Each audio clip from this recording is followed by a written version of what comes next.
After 15 years of marriage, a man decided he had had enough. No shouting marked his decision.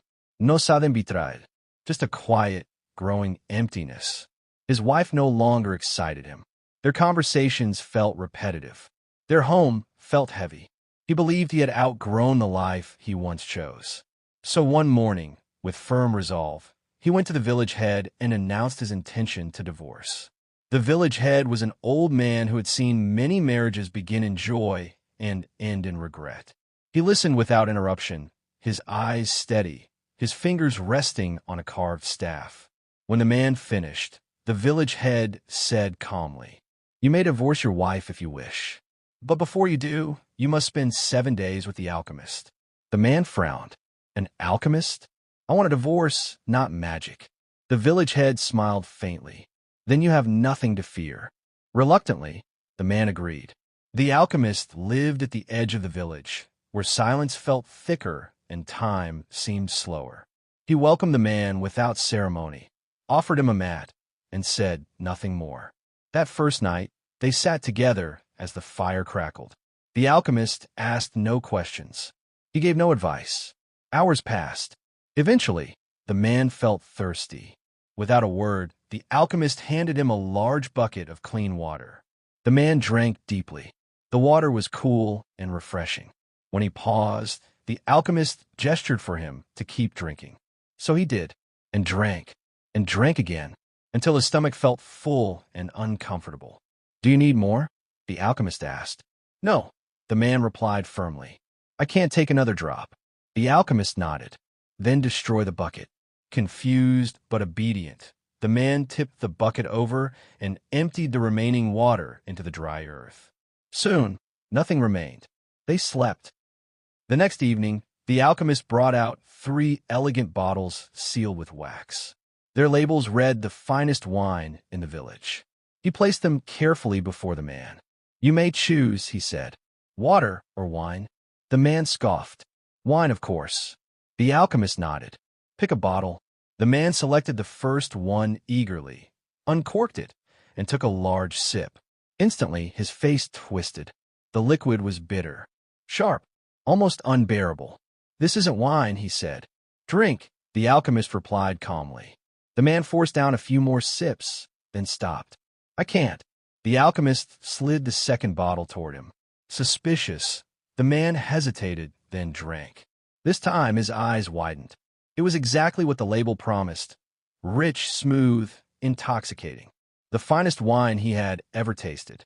He drank greedily. "This," he said, smiling for the first time, "this is what I want. I could drink this for the rest of my life."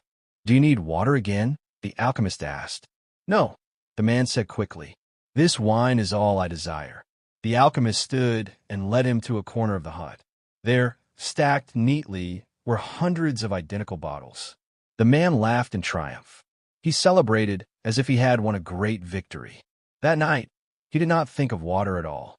On the second day, the sun burned hot. His mouth grew dry. His head ached. He approached the alchemist. "I need water."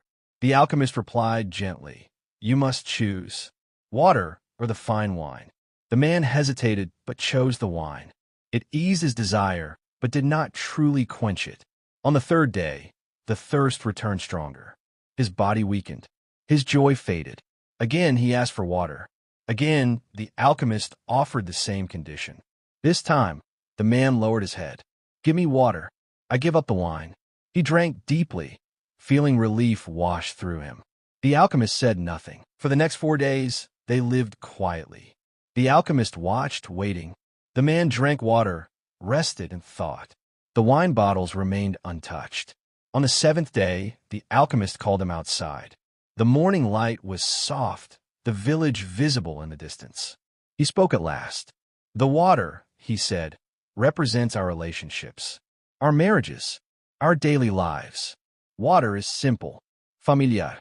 Over time, it feels ordinary. We drink it every day and forget its value." The man listened. Sometimes, the alchemist continued, "The water cools. We think we no longer need it. We imagine something sweeter, something more exciting. The wine," he said, "is the grass you see on the other side of the fence. Attractive, promising, advertised as perfect, but wine cannot replace water forever. The man lowered his eyes. Some bottles are bitter, some are sweet, but none sustain you the way water does. The alchemist turned to him. Go home. Spend time away from your wife. Feel the thirst.